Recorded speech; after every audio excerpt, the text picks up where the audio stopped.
Hi hello అండి. ఇవాళ నా ప్లేట్ అయితే చాలా కలర్ఫుల్గా ఉంది. ఏంటంటే ఇది చిత్రాన్నం అండ్ ఉల్లగడ్డ తాలింపు. ఈ చిత్రాన్నం ఉల్లగడ్డ తాలింపు అంటే చాలా చాలా ఇష్టం అండి నాకు. చాలా అంటే చాలా ఇష్టము. నేను చిన్నప్పటి నుంచి కూడా మా మమ్మీ ఎక్కడికైనా ఊరికి వెళ్ళిందనుకోండి, మా అక్క కుక్ చేస్తుంది కదా. సో అప్పుడు ఏం చేసుకుందామంటే నేనేం చెప్తానంటే చిత్రాన్నం ఉల్లగడ్డ తాలింపు అడుగుతాను, లేదా శనక్కాయల పచ్చడి, ఉల్లగడ్డ తాలింపు, వైట్ రైస్ అడుగుతాననమాట. అదేంటో అండి ఈ చిత్రాన్నంతో తింటే నిజంగా ఎన్ని సార్లు తిన్నా కూడా అది కంప్లీట్‌గా కడుపనేది ఫుల్ అనిపించదు.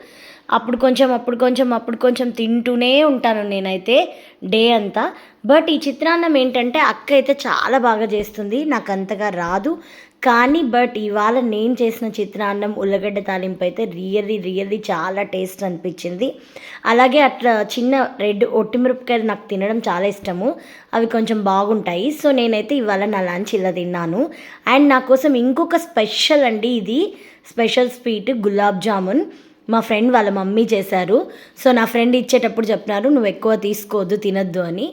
సో ఇదైతే నిన్న నైట్ ఇచ్చారు. బట్ నేను ఈరోజు ఆఫ్టర్నూన్ టేస్ట్ చేస్తున్నాను. నిజంగా అండి చూడ్డానికి గులాబ్ జామున్ అయితే చాలా టెంప్టింగ్గా ఉంది. అండ్ ఇప్పుడు కూడా నాకు తినాలనిపిస్తుంది. బట్ నేనైతే ఒక్క పీస్ తిన్నానండి. చాలా అంటే చాలా టేస్టీగా అనిపించింది. సో మీరు ఇవాళ ఏం తిన్నారు? అండ్ మీకోసం ఇలా మీరు ఎవరైనా చేసి పంపిస్తుంటారా? కామెంట్ బాక్స్లో కామెంట్ చేయండి. Bye friends.